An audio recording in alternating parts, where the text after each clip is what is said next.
ఓం నమ శివాయ. విఘ్నేశ్వరుడికి గుంజీలు ఎందుకు తీస్తారో తెలుసా? ఈ యొక్క వీడియోలో మనం తెలుసుకుందాం. అయితే విఘ్నేశ్వరుడు పార్వతీ పరమేశ్వరుల యొక్క ముద్దుల కుమారుడు. అలాగే మహావిష్ణువుకి మహాలక్ష్మీదేవికి మేనల్లుడు వరుస అవుతాడనమాట.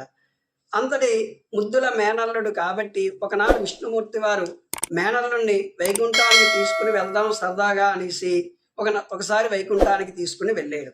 అయితే ఆ విష్ణుమూర్తి వారి చేతిలో ఉన్నటువంటి సుదర్శన చక్రం చూసి ఆడుకుందామని తీసి అదేదో జిలేబీగా ఎర్రగా ఉంది, చక్కగా జిలేబీగా బాగుంటుంది అనుకొని తొండం దగ్గర పెట్టేసరికి అది మింగేశాడు వినాయకుడు.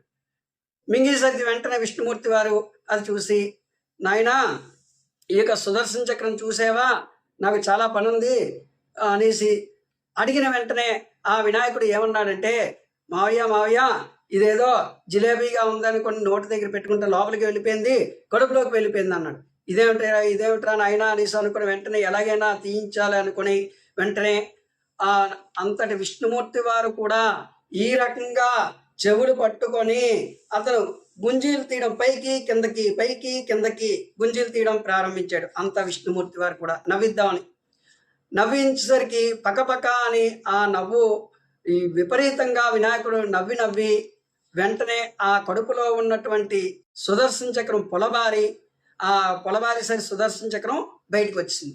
వెంటనే విఘ్నేశ్వరుడు చక్కగా, అయ్యో మావయ్యగో బయటకు వచ్చింది నీ యొక్క సుదర్శన చక్రం, ఇదేదో జిలేబీ అనుకుని నోట్లో పెట్టుకున్నాను, అది లోపలికి వెళ్ళిపోయింది అనేసి అన్నాడు.